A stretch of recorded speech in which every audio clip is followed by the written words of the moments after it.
कर्नाटकच्या जंगलात शेरसिंग नावाचा एक शक्तिशाली सिंह राहायचा. तो जंगलाचा राजा होता आणि सगळे प्राणी त्याला घाबरत असे. परंतु शेरसिंग कोणालाही विनाकारण त्रास देत नसे. तो नेहमी जंगलातल्या सगळ्या प्राण्यांची मदत करायचा. एके दिवशी जेव्हा तो जंगलातून जात असतो तेव्हा तो बघतो की एक भुकेला वाघ तपस्वी बाबाची शिकार करत असतो. बरोबर त्याच वेळेस शेरसिंग बघतो आणि त्या तपस्वीला वाचवायला येतो. दुष्टा थांब. हे बघ शेरसिंग, मला खूप भूक लागली आहे, माझ्यामध्ये येऊ नको. हे बघ बघीरा, हे एक तपस्वी आहेत, त्यांना मारणं पाप आहे. जर तू या बाबांना स्पर्श केलास तर मी तुझा जीव घेईन. शेरसिंग तपस्वीला वाचवण्याचा प्रयत्न करतोय हे सगळं तपस्वी बघत असतो.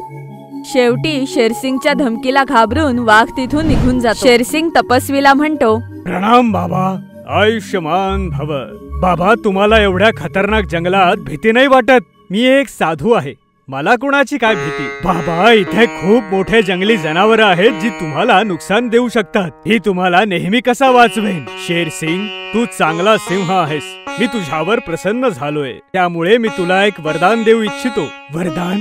कसलं वरदान बाबा?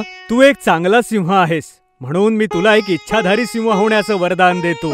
या वरदानामुळे काय होईल बाबा? या वरदानामुळे तुला जेव्हा वाटेल तेव्हा कुणाचंही रूप धारण करून तू सगळ्यांची मदत करू शकतो. जशी तुमची आज्ञा बाबा. ओम ह्रीं क्लीं चामुंडाय नमः.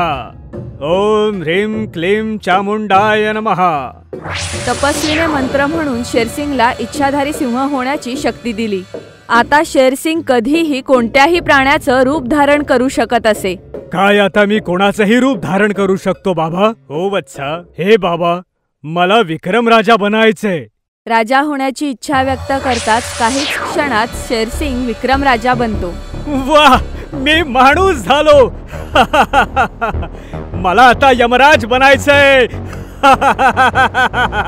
यमराज होण्याची इच्छा व्यक्त करताच शेरसिंग यमराज बनतो. ही तर कमाल झाली. आता मला पुन्हा सिंह व्हायचंय. बाबा, तुम्ही तर कमाल केलीत. कमाल तर केली आहे, पण तू मला वचन दे की तू या तुझ्या वरदानाचा कधी दुरुपयोग करणार नाही. मी तुम्हाला वचन देतो बाबा. तथास्तु. रूप बदलण्याचं वरदान मिळाल्यामुळे शेरसिंग जंगलात अजून चांगली कामं करायला लागतो. एके दिवशी जेव्हा तो जंगलातून जात असतो तेव्हा तो बघतो की एक मांजर उंदराला मारायला जात असते. हे बघितल्यानंतर शेरसिंग विचार करतो, मी एक सिंह आहे आणि सिंह असून एखाद्या मांजरीला घाबरवणं योग्य नाही, पण उंदराला वाचवण्यासाठी मांजरीला घाबरवणं आवश्यक आहे. असा विचार करून शेरसिंग लगेच कुत्रा होतो. अरे देवा, आता इथे कुत्रा कुठून आला? पळा पळा, आता पळा. कुत्र्याला बघून मांजर तिथून पळून जाते. कुत्रे दादा, तुम्ही माझा जीव वाचवला त्याबद्दल मी आभारी आहे.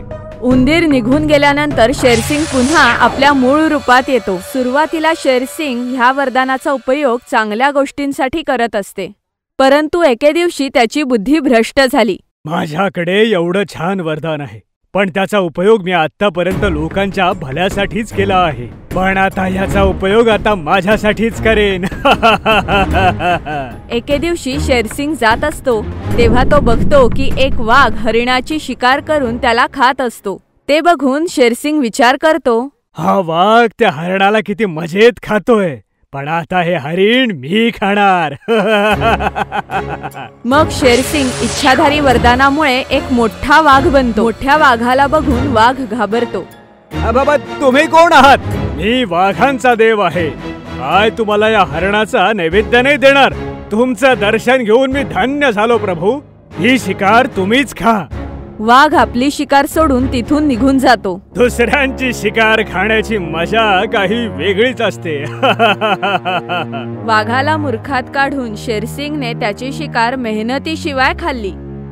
आता शेरसिंग रोज कोणत्या ना कोणत्या प्राण्याला मूर्खात काढून त्याने केलेली शिकार मेहनतीशिवाय खात असे. हळूहळू शेरसिंगच्या मनात लोभ वाढू लागला आणि एके दिवशी त्याने अत्यंत वाईट विचार केला. दुसऱ्यांना मारून खाण्याची सवय आता नेहमीची झाली आहे, काहीतरी वेगळं करायला हवं. एके दिवशी शेरसिंग हरिणीला एकटं पाहून तिच्या नवऱ्याचं हरिणाचं रूप घेतो. तुम्ही आलात पतिदेव? होय हरिणी, मी आलोय. शेरसिंग हरणाचं रूप घेऊन हरिणीवर प्रेम करू लागतो. थोड्या वेळाने तो हरिणीला म्हणतो, हरिणी, तू इथेच थांब, मी तुझ्यासाठी खायला घेऊन येतो. असं बोलून तो तिथून दूर जाऊन आपल्या मूळ रूपात येतो. वाह, हे वरदान तर खूपच भारी आहे. आता मी सगळ्या प्राण्यांचं रूप धारण करून फायदा उठवू शकतो आणि कोणाला काहीच कळणार नाही. कितीतरी दिवस शेरसिंगचा हा खेळ चालूच असतो. एके दिवशी चित्तीला एकटं पाहून तिच्या नवऱ्याचं चित्त्याचं रूप घेऊन तिच्या जवळ जातो. चित्ती, तू किती छान दिसतेस. I love you. काही वेळ प्रेम केल्यानंतर चित्त्याच्या रूपात असलेला शेरसिंग तिला म्हणतो, डार्लिंग, मी तुझ्यासाठी एका हरणाची शिकार केली आहे. तू इथेच थांब, मी तुझ्यासाठी घेऊन येतो. थोडं लांब जाऊन शेरसिंग आपल्या मूळ रूपात येऊन तिथून निघून जातो. नंतर थोड्या वेळाने चित्तीजवळ तिचा खरा नवरा येतो. तुम्ही माझ्यासाठी जेवण नाही आणलं? डार्लिंग, 2 दिवसापासून शिकारीच्या शोधात आहे, पण एकही शिकार मिळाली नाहीये. पण आता थोड्याच वेळापूर्वी तुम्ही माझ्यावर प्रेम करून सांगितलं की तुम्ही माझ्यासाठी हरणाची शिकार केलीये. नाही, मी 2 दिवसांपासून इथे आलोच नाहीये. मग तो कोण होता जो तुमच्या रूपात माझ्यावर प्रेम करून गेला? जंगलामध्ये ही गोष्ट वाऱ्यासारखी पसरते. एके दिवशी सगळेच प्राणी ही गोष्ट घेऊन शेरसिंगकडे तक्रारीसाठी जातात. महाराज, जंगलात कोणीतरी बहुरूपी आलाय, ज्याने वेश बदलून माझ्या बायकोचा फायदा घेतलाय. माझ्या बायकोचा सुद्धा त्याने फायदा उठवलाय महाराज. माझ्या बायकोचाही. सगळ्यांची तक्रार ऐकून शेरसिंग मनातल्या मनात हसायला लागतो.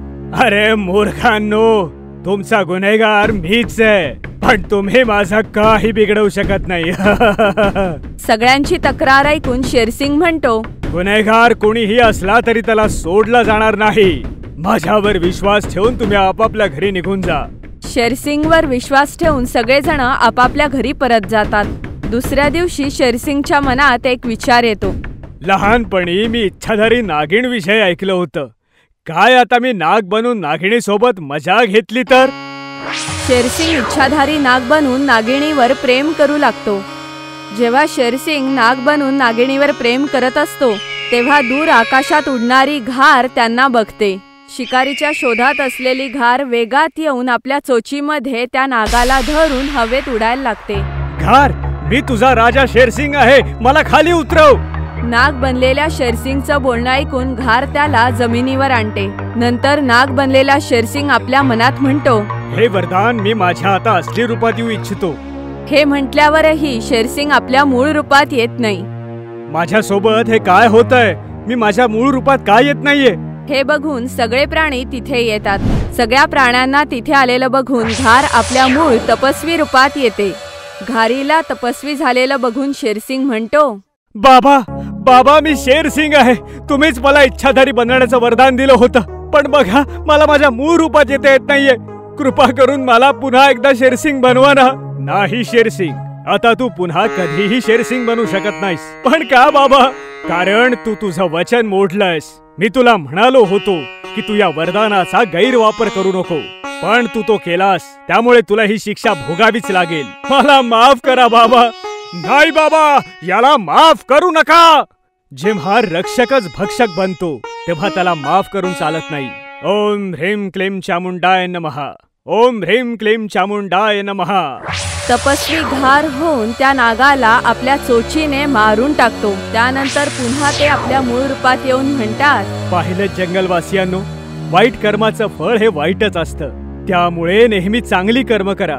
ईश्वर तुमचं चांगलंच करेल.